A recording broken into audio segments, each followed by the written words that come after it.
Good morning and welcome to the program. I'm your host, George Rideout, and as always, working the soundboard is Lynn. And this morning, we're going to listen to another of my fly on the wall Skype interviews. And this morning's guest is Meria Heller, who is an American writer, speaker, Reiki master, and is widely known as the producer and host of The Meria Show, an independent online subscription podcast that has been running nonstop since 1999.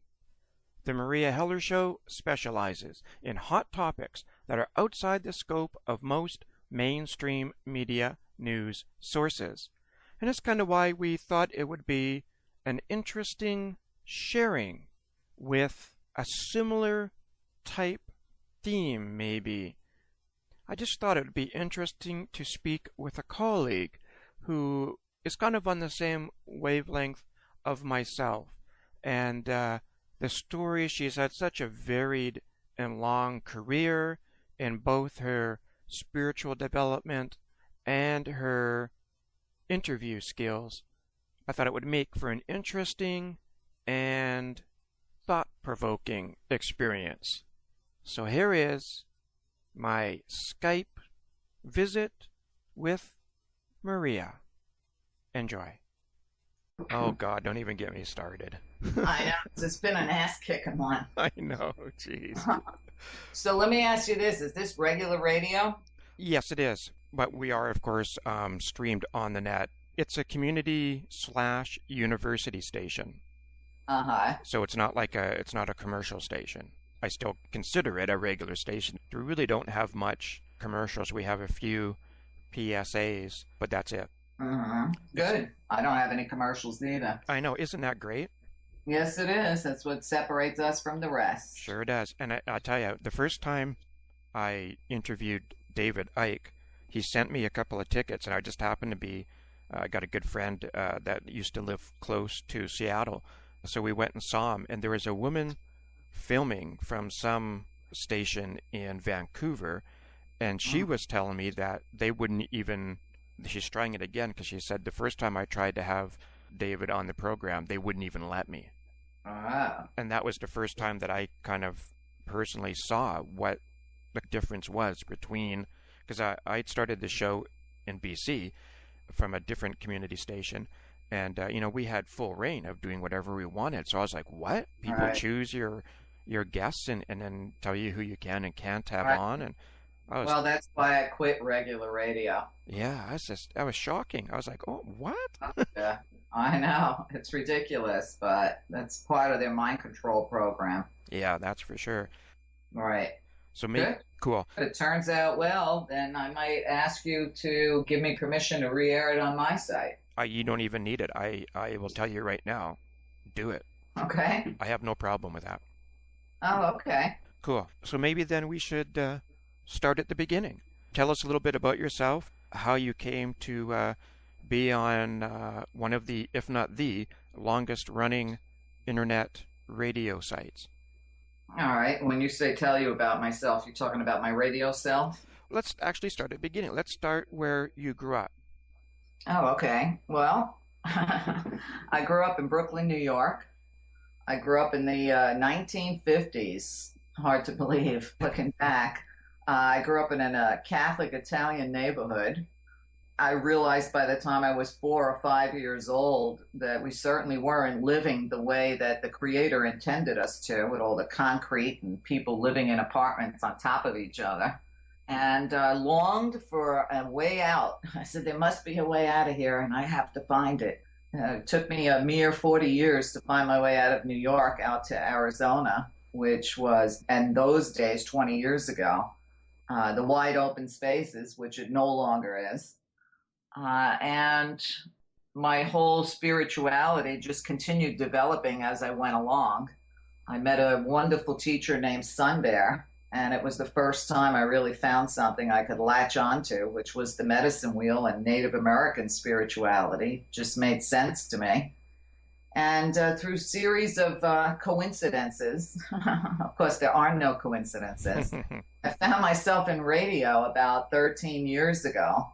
I never had any intention to do radio. I actually did it as a business move for one of my business partners in Las Vegas at the time. And surprising to both of us, the radio show actually took off. And then, because of different limitations on censorship, being told who I had to interview, who I couldn't interview, what I could say, what I couldn't say, I quit radio. And synchronistically, the same weekend, I met a young man who was starting in the year 2000 something called Net Radio Live. And he asked me if I would do an internet radio show with him. And that was in July of 2000. And I said, yeah, it sounds like fun. I'll try it for a couple of months. And that was before people even knew they had speakers on their computers. uh, and those couple of months, well, I guess I'll be starting my 12th year on the net in July. Wow. And the show pretty much just developed on its own. Nice. I'll just tell you a little bit about myself. I was working here in Winnipeg, Manitoba, in the computer industry. I was in youth care, but long story short, I changed my careers a little bit and got into the computer industry. Now, then I went back into youth care, but when I was doing the computer, I was coming home at about midnight to 1 o'clock in the morning. And, you always need to come down a little bit from work. And so, I put the teapot on and ended up, I didn't really like to watch TV, so I turned on the radio. And I heard, not George Norrie, but Art Bell. Art Bell. God, I couldn't think of his name. I kept listening to Art Bell, and my thought started to incubate was, geez, I'd really like to, I've lived a pretty spiritual life. I've had mentors since I was 12. I've been semi-conscious since then. And so, I think I would like to try to do a Canadian version, but maybe be a little bit more on the spiritual side of things. And so I let that incubate for, I don't know, a month or so. And I phoned up this old friend of mine that was living in the Kootenays in BC and said, I got this idea in the back of my head about starting a spiritual talk show. And he's like, oh man, this is so weird. There's this little community station that just opened up last week. And I said, no way. He said, yeah, man. So, and this is the same guy that I hitchhiked to Mexico with and back. And so I said, oh, you know what? Let's do it. I actually got up the next morning, phoned my boss and said I quit, hopped in the car, put a couple of suitcases in, drove to BC the next day. We put together a little 20-minute demo CD, took it to the station manager. She loved it. We started to do a show the next week, and get this, we started the show the night of 2/11. We both got up in the morning and saw what happened with the towers, and my birthday is September 11th. Huh. Yeah, which is interesting. And so we started the show that night, and then I came out here to Winnipeg because my partner, she was going through some medical things, so I came out here to support her. And we were actually planning on moving back to BC, but I took my, few CDs of, because I've already been doing the show for a year and a half in BC, went to the station here at the university and gave her a couple of the CDs of the show, and I just wanted them to syndicate the show. And she loved it so much, she said, would you want to do a show here? And I thought about it and thought, well, you know what? We were pretty big fish because we just started out in that station when it was just starting, so we were kind of like, we had the run of the place. So my thought was, well, I'd rather be a small fish in a big pond than a big fish in a small pond. So I said absolutely.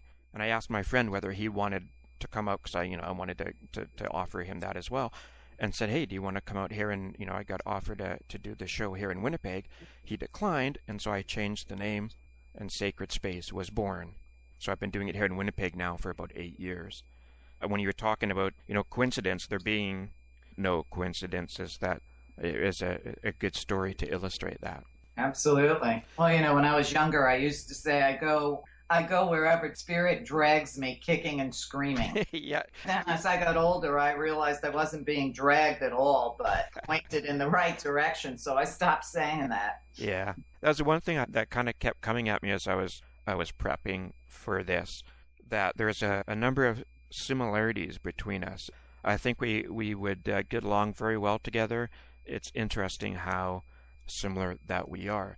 And one of the things I wanted to ask was in my prep, I came across an interesting little name that you were called when you were a small child. Which name? Oh, God knows they had plenty for me. Yeah, the Mala Christiana. Oh, Mala Cristiana. What is that? It's an Italian name that translates into the Antichrist. The So Antichrist. that was the nickname I had. You have to understand, it was America in the 1950s in an Italian Catholic neighborhood. And here I was, this 4-year-old child who was heavily psychic and could go around to all the neighbors and tell them in my youthful innocence what they were all up to, who was stealing from who, whose husband was cheating on somebody else, even though I didn't understand that as a child. So I would just go up to somebody. I remember as a little girl going up to one woman and saying to her, "You want to kiss my daddy, don't you?" And I got a good slap in the face for that one. So I always tell people my first psychic delivery was my first flying lesson, too. So after a while, a lot of the Italian ladies, the severely Italian ladies, the little old ladies in the black dresses and the black stockings and all that, when they would see me come home from school for lunch hour or whatever, they would all quickly dash inside their apartments to try to avoid me. And I did not know. As a child, you're innocent and you just speak your truth. Yeah. But after getting enough slaps and my hair pulled and, name called, I said, wow, this can't be good. And I tried to curtail my gifts. But every so many years, they would just pop up again. There was like no stopping it. And then when I got to be around 29 years old, when I was pregnant with my son, there was no stopping it. So I realized at that point that if this is going to stay with me, I might as well figure out a way how to make a living with it. Yeah. So, being me was not fun in school. Nobody wants to play poker with me either because they think I'm psychically controlling the cards. That's funny. Instead of realizing they just suck at playing poker. Yeah.